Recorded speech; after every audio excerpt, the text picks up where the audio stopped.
No excuses. You can have big hospitality in small spaces. Now on the Church Revitalization Podcast.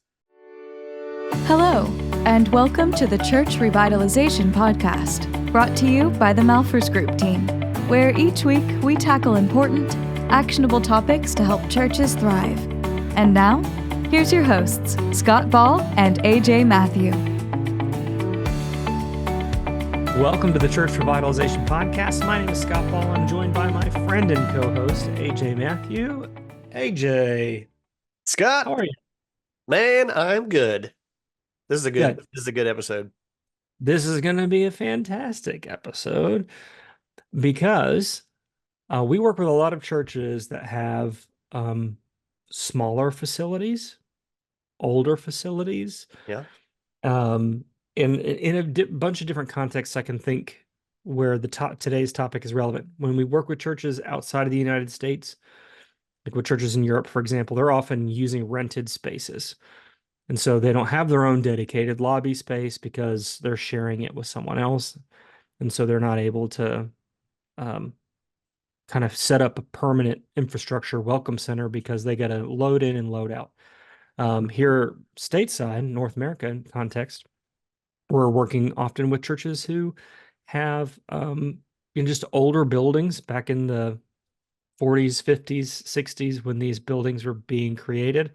Yeah. There wasn't a high value placed on having much more than a small narthex where you could pick up a bulletin on the way in and you go straight from outside into the worship center, essentially. Yeah. Some historic buildings that, they were originally just one room. It was some of these, we've worked with churches that like the schoolhouse and church, like Little House on the Prairie kind of stuff. Yeah. And then you can see church trends over the years when, a fellowship hall was added and then later maybe some offices and things like that. But still, Right.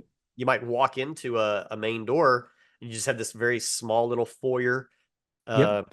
And then you're walking into the sanctuary. You're walking in. So you've got situations and, in our context now, there's a high value placed on having a good welcome atmosphere and a lot of hospitality that just wasn't necessarily a focus on the construction side. And a lot of these buildings they're built with cinder blocks. So it's not even a matter of, well, we could just add a lobby. Lots of times you don't have that flexibility because these are really they weren't built with walls you could kind of just punch through real quick. And so what we hear from churches in these different contexts, from overseas to here in North America, is, well, we can't do big hospitality because we have constraints on a small space. And today we are here to bust that myth and to give you some really practical tips. And your mileage may vary. You might go, well, we've tried something similar. Take the advice as best you can and contextualize it. But the heart of today's episode is to tell you, hey, let's not have an excuse for why we can't do hospitality well, even if you have a small space. Yeah. Yeah. I mean, this was even one of the points we made last week, Scott, talking about decision-making or barriers to good decision-making. And part of it is not being able to expand out beyond what we kind of our own experience or ideas. And I think that does limit a lot of times, people just kind of feeling like they have these physical limitations. When, sometimes you just gotta employ a little creativity. That's right. And try something out. So, That's right. So yeah, the first one that we want to talk about though is starting before the building, and that is in the parking lot. Now, of course, we also have churches that they don't even have parking lots. And I was on a call this morning with a pastor from Paris, and they have zero parking. So that's true in places in the United States as well. Urban environments, urban churches. It's not. I've worked with some really rural churches that are in a teeny tiny small town. Like, you essentially people can walk to church from where they live in town. Yeah. And there's not really a parking lot. Yeah. Or not more than, handy like disability access parking spaces or something like that. Yeah. Yeah. So you know what? Yeah. I'm sorry. We can't have a podcast that covers 100% of all of your scenarios, but stay tuned. If you don't have a parking lot, stay tuned. But what can we do in the parking lot? Well, first of all, really good signs. And it probably is not going to take a lot, but if there's any complexity or ambiguity or a possibility of misunderstanding, put a sign there. So if there's multiple places to pull in, direct people maybe to the best way, or the way the traffic pattern would flow best, or the closest guest parking.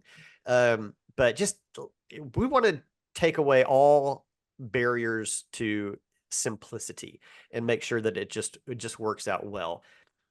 Let me play devil's advocate just a bit. Because one of the pieces of feedback I get from churches occasionally is, um, look, we're not that large of a church. You're not going to have a hard time finding a parking spot. We don't need parking attendants because it isn't as if it's difficult to find a place. Yeah, And my response to that is you're missing the point of the parking attendants. It isn't because it's hard to find a place to park. The point right. of them is to make a good first impression Yeah, so that there's a smiling face greeting you when you show up, regardless of how full the parking lot is.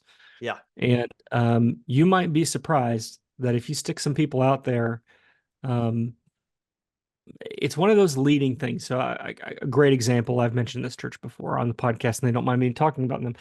You know, one of the churches that I worked with that did this, I think, exceptionally well is Cape Carteret Baptist. They did this. They took this advice to heart. They didn't have a confusing parking lot, but their guest parking was perfectly placed, but not obvious when you first pulled in the parking lot where it would be.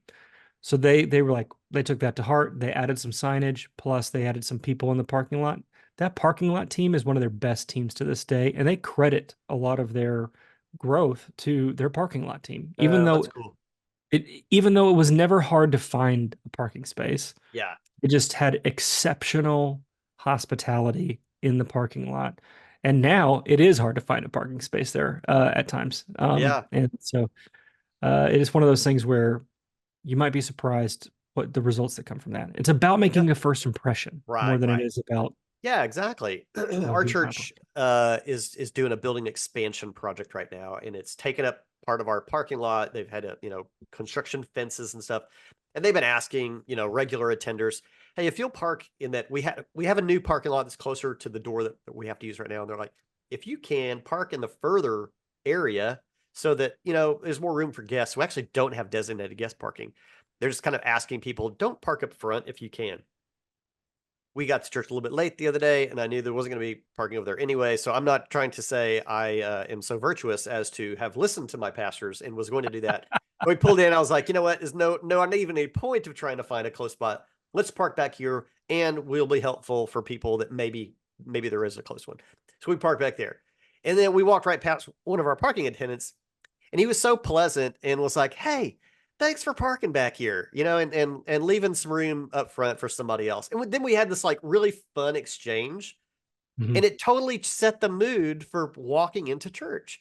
Yeah. So that's my point. Not that I parked in a back spot. Um, and the point that I'm kind of making also in this week's article is that, and we've all experienced this, the chaos of preparing to go to church and driving there, that anybody with anyone else, if there's anybody else in the car, you've probably had that at some point. And Yeah. getting the kids ready, traffic is weird, you got cut off, you're running late, and that parking lot person might be the one that can flip the chaos into, okay, we made it, we can put a smile on and be ready to go. And that's kind of how I felt, chatting with that person a couple weeks ago.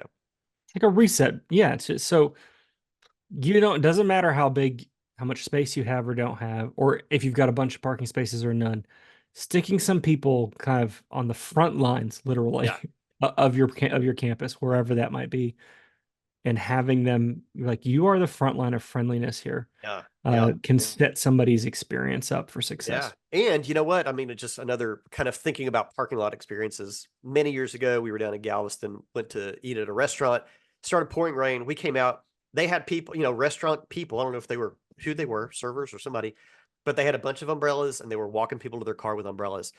And we were like, wow, that was a memorable experience that after our meal, they walked us to our car with an umbrella. And obviously, a lot of churches do that kind of stuff. But yeah, I mean, that's the kind of thing going in or coming out of church If you had, the students or, older kids able to do little bit of umbrella hospitality, Yeah, that's stuff that goes a long way, I think. for sure. Okay. Second one, make room in your sanctuary.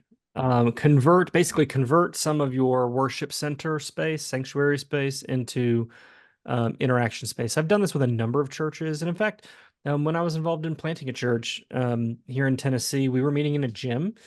And so a gym is obviously a large space. We didn't need the whole gym initially for seating. So we used part of that gym for like as a makeshift lobby. And so I've worked with a number of churches though they meet in like a fellowship hall flex space that they also use as worship space. And so they feel like, well, it's the worship space, so we've got to use the whole of this for seating. No, adjust it a little bit. You can create some space in the back to be welcome space.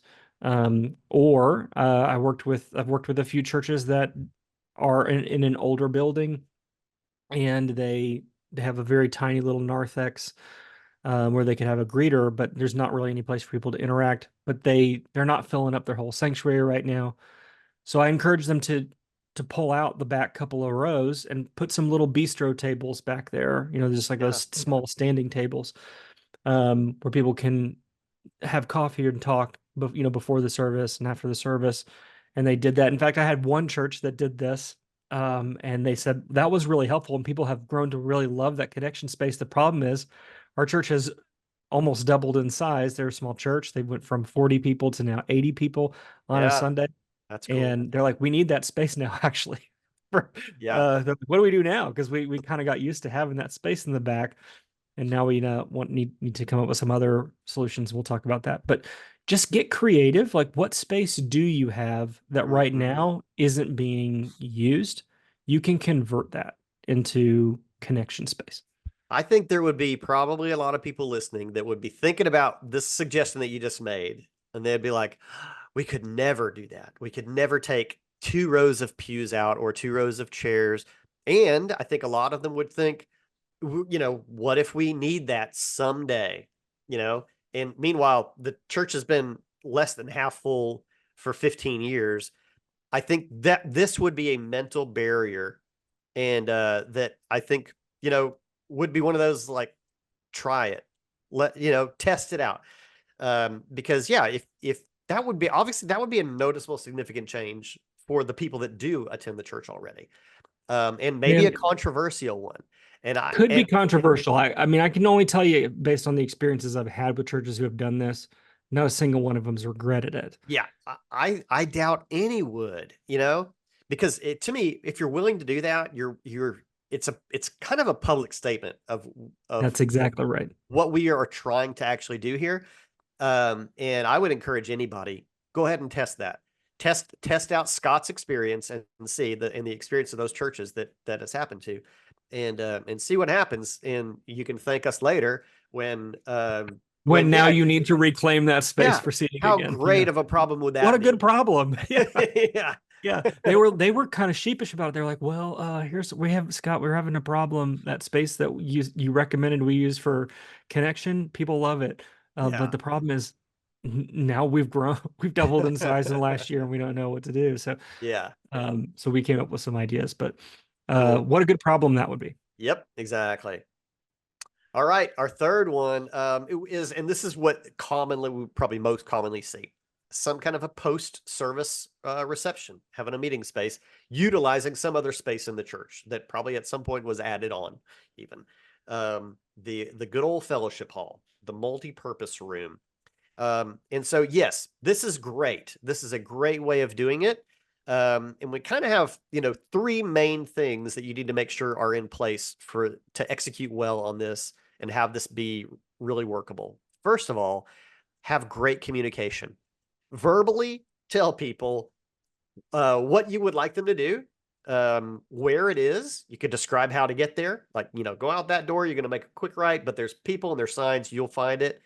So verbalize it really well, and obviously talk up, the great benefits of it, about the interaction, relationships, refreshments.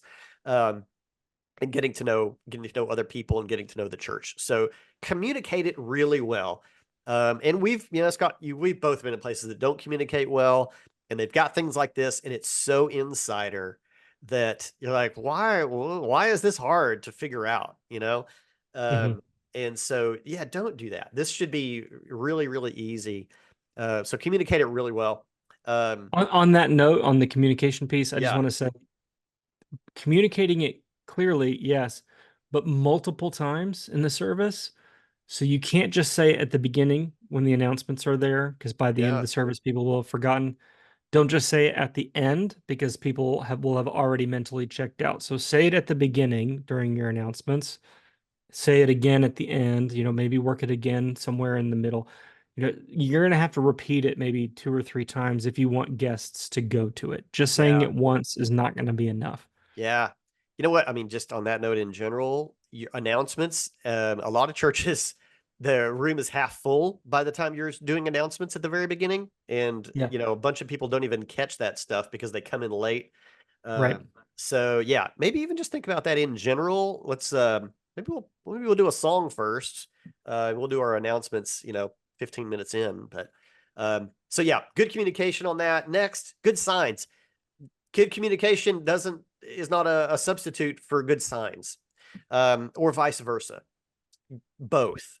So yeah, if it's confusing, if you have to go outside to get there, great. If it's still inside, but we got to go down this hall and make a left and a right, just have good signs. They can be temporary. Put up some sandwich boards, so that you don't have to have anything giant and obvious up all the time.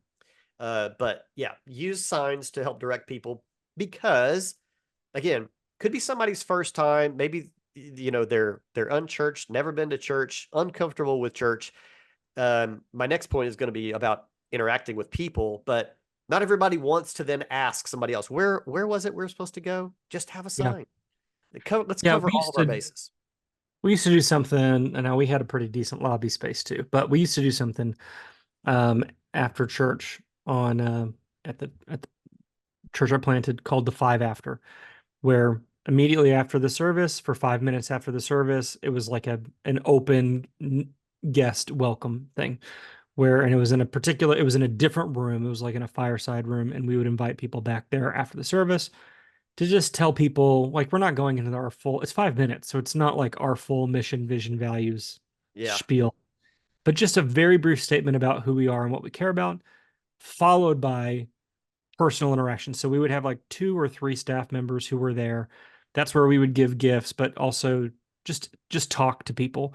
Now, not everybody went, but we were always really clear about where it was. And I can't think of a single Sunday where we didn't have at least 2 or 3 or 4 families that would go back there. And we would also let them know, hey, our children's ministry is prepared to watch your kids while you come to this. Oh, So, absolutely. so that, don't feel like you got to rush to go check out your kids. You can come to the five after. Our children's ministry is prepared to watch your kids, so you can come to this. And it's just for Yeah. 5 minutes. Yeah. And we had really good success with that. So even though we had a good lobby, that's still something we did was a post-service reception. It was very short, Hmm. but it gave us a chance to get some face time with new people between our staff and some new folks. Yeah. Yep. And Number then, as I four. mentioned, yeah, well, I did, Yeah, go yeah, ahead. have people, just position people strategically as well to make sure that folks get from point A to point B, and answer questions. Yeah, the fourth Yeah. one. Maximize outdoor spaces. So again, your mileage is going to vary depending on what your geography is. If you're in Phoenix, then this is great for you, except for in the summertime when it's 120 degrees outside. If you're in Wisconsin, this is great for you, except from, late October to March when it's freezing outside. So this is you made a note in here, AJ, which is right. Don't get stuck in all or nothing thinking. Like, we can't always be outside, therefore we can never use outside. Yeah. Probably you have some chunk of time where most Sundays it's going to be nice weather. Hmm. Stick a pop-up tent out there, that's one of those easy up tents. Yeah. And don't, if it's a warmer climate, don't serve who says it has to be coffee? Make lemonade. Yeah. Yeah. Have lemonade on the lawn. Like Have some that. sweet tea. have some sweet tea, make yourself an Arnold Palmer. Uh, if you don't live in this country, I don't know if you know what an Arnold Palmer is. It's sweet tea and lemonade together. It's delicious. Um, so yeah, I mean, start thinking outside the building. What Yeah. spaces could we use outside? Yeah. Because you know what? Uh, If it's a beautiful day, that's going to be the icebreaker that two strangers are going to use. Isn't it beautiful out? Oh my gosh, it's so glad we're outside today. It's so gorgeous out. who says, So oh, you're if you've got like a porte cochere, like a drop off overhang yeah, yeah, area, yeah, who says that has to be for cars? yeah. Set Oh, up out there. good. Yeah, yeah. That's good. That's a good idea. You don't even have to just like you could block that off from being a drop off spot for vehicles. Put Yeah. out some cones Uh-huh. and use that covered area for a greeting space. Love it. Stick a couple of those in the colder months, stick a couple heaters out there, those gas powered ones, you know? Yeah, those stand heaters. Yeah, yeah. That'd be Those cool. are pretty warm. So I mean, just you've got to stop thinking about your limits. Think Yeah. about what your opportunities are. Yeah. All right, that's good. And then finally, our last one, and this is going to apply kind of church wide, but um, train your volunteers to provide just exceptional experiences for people. I mean, there are people that just love this stuff. They love people. They love the church. We've got to find them. People can be trained to do well in hospitality, but some people it's just not their thing. That's not who we want in there. We want the people that are going to provide just really just great experience, make people feel welcomed and appreciated. Um, but we need to train people, even if that comes naturally to them. We still need training. I mean, this should be you should be thinking about your hospitality experience as a team. I would call it a team. I would treat it like a team. The people that are involved in that. So we need well trained leaders that will do well training team members and monitor these things, and get good feedback from your team members as well. Like, what are they hearing? What are they experiencing as they're interacting with people?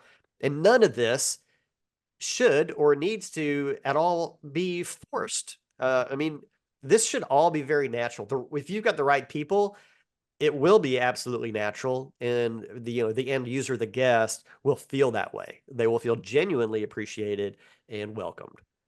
Yeah. I think this is so important. You can have a big lobby, but bad volunteers. And so, or you can have a small space and have an exceptional team. And you can do this.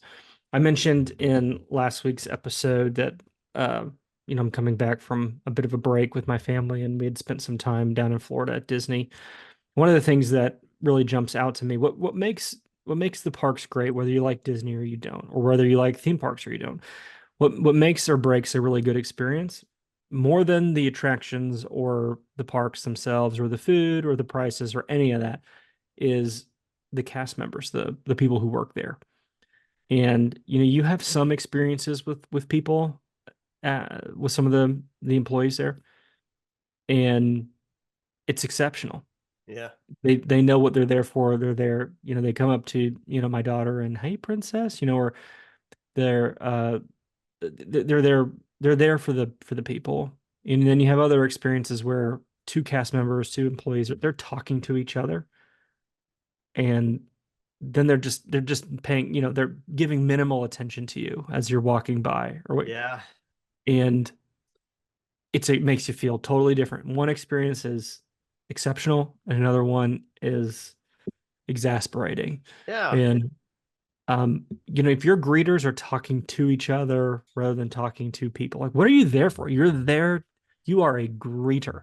Yeah. You're there to greet. And really training your people well and thinking through, what can I do to make it easier for my volunteers to be good at greeting, making it easier for my people, for guests to identify who a greeter is, all of those things. Yeah. So, can I share like one kind of random thing that I think Man, we're we're all about random. random Disney thing? Something that Disney did recently is they started allowing, or even encouraging, I would say, Pin trading is a big thing at Disney. Do you know anything about this, AJ? Pin, P-I-N, pin. PIN pins. Okay. They have like these collectible pins. People can buy pins, Okay. but you can trade them. Like there Okay. are pin trading places. So you've got a pin, they've got a pin, you like that one, you can ask to trade. Hmm. So one of the things that Disney has done in the last few months, even it's not been very long, is they've gave cast members these pouches, like these like bag type things that they can wear that have, and they gave all of the cast members a certain set number of pins so that it would invite guests to come up to have an interaction with them. Be like, oh, I want to, can I look at your pins? Can I trade your pins? So it was actually encouraging guests to actually walk up to a cast member for no Yeah. other reason than just to, hey, can I look at your pins? Can Hmm. I trade pins? I know it's a silly thing, but this is a thing that they specifically did for no other reason than to increase the interaction between a cast member and a park guest. Yeah. Like, what are the kinds of things that you could do that are designed for no other reason than to increase that connection between your greeters, and your guests? Yeah. And I don't know, just to get creative. I don't know. I thought that was a really cool thing that Disney has done. Hmm. Doesn't serve a purpose. They're not monetizing that. It's just to make you have a better guest experience. Yeah. I mean, you could totally recreate a similar type thing as far as like kids go, where, greeters had stickers or, something that kids would like. Uh, Yeah, Walmart used to do this, right? yeah. You walk in like, hey, kids, Hey, should you want to yeah. stick? Yeah, if you Yeah, yeah, if your family comes over to the fellowship hall, make sure the kids ask, one of our greeters in the purple shirt, about, whatever the secret gift that they have. Um, that sounds creepy. Don't say that. anyway, it could be a fun thing. It would give that person that is excited that you're there. They can have some fun with the kids, and then hi, I'm John. What's your name? I'm glad you guys came to visit today. So Right. yeah, I think that's But just cool. just anything that encourages an interaction versus just shuttles people through. Like, Yep. how quickly can we get them in? How quickly can we get them out? No, create these in a positive way, friction points, things that are sticky, that cause people to stop and have an interaction with a greeter Yeah. where otherwise they wouldn't. Yep. Or Honestly, because we work on strategy and processes and structure. Really, we're asking you to create a process that would never feel like a process to the people that are participating in it. yeah, I mean, that's the best. I think that's the best way to kind of summarize it. I mean, we should be thinking about these things, thinking about these communication and touch points that we can have with people for the goal of building genuine relationships with them. yeah, And so, I think it's right to think about it, to plan it, to try to make it the best that it can be. And then from there, from the end user's perspective, they would never feel like that. It should never feel like something is being forced on them or that they're having to do. Because yeah, I mean, this is all about relationships. We want to build a relationship with another human being so that we can help them build a relationship with Jesus Christ. And that's the order of operations that yeah. Jesus designed for the church. Like, Right. you go meet the people that don't know me yet and introduce them to me. That's the Great Commission. So this is just one aspect of how we can execute on that. Yeah, absolutely. Hey, as we wrap up today's episode, this is episode 249. So you can read AJ's article at malfirstgroup.com/249. Um, Also want to say, as literally as this is being released, we are training up some new guides to be certified, working with churches on our strategic envisioning process. And so if you've ever thought, wow, I would love to do that, I would love to work with the churches, how does one go about doing that? Go to malfirstgroup.com/certification. This is not something we talk about a lot on the podcast. We a handful of times, but not as much as we probably should. Our next certification event is in November. Do you know what those dates are off the top of your head? I want to say maybe 8, 9, 10, That something like that. sounds right. Somewhere close to that. But I think that is on the website. People would see It that. is on the website. So if you go to malfirstgroup.com/certification, there is all the details on. It's November 11th through the 13th. I was not close. I mean, you were close. You said 8, 9, 10, 11, 12, 13. That's the next days. So, and it's going to be in Texas, in Fort Worth. So, not too far from the DFW airport, easy in, easy out. But there's an application online. You can fill that out. There's probably, I'm going to say 10 to 15 hours worth of pre-work for you to do prior to the live certification event. So I just felt it felt appropriate, even because like literally as this is releasing online on the podcast, we're doing this right now with some new guides in Dallas. So please join us for our next one, November 11th through the 13th, malfirstgroup.com/certification. And finally, we are a nonprofit organization working with churches all around the world. Literally, even here in North America, we literally were able to give a partial scholarship to a church here in the US because of the donor support that we have. And so it's not just the overseas work. We'd also like to continue to help churches here in North America when we can provide some relief there, financial relief there. But we need the support in order to make that happen. So Operation Gideon is our 2024 fundraising campaign. We're looking for 300 individuals or churches to give $100 a month. And that fully funds our ministry and all of the projects that we have upcoming over the next 12 months. So please go to malfirstgroup.com/Gideon to learn more about that. How many more places on our website can I send folks, AJ? That was a lot. But if you go to malfirstgroup.com/249, we'll have links to a lot of things. 249, certification, Gideon. Those are the 3 links. Yeah. There you go. All right. Thanks for joining us today. We'll be back with you next week with another great topic that hopefully helps you get better at reaching people and make more disciples.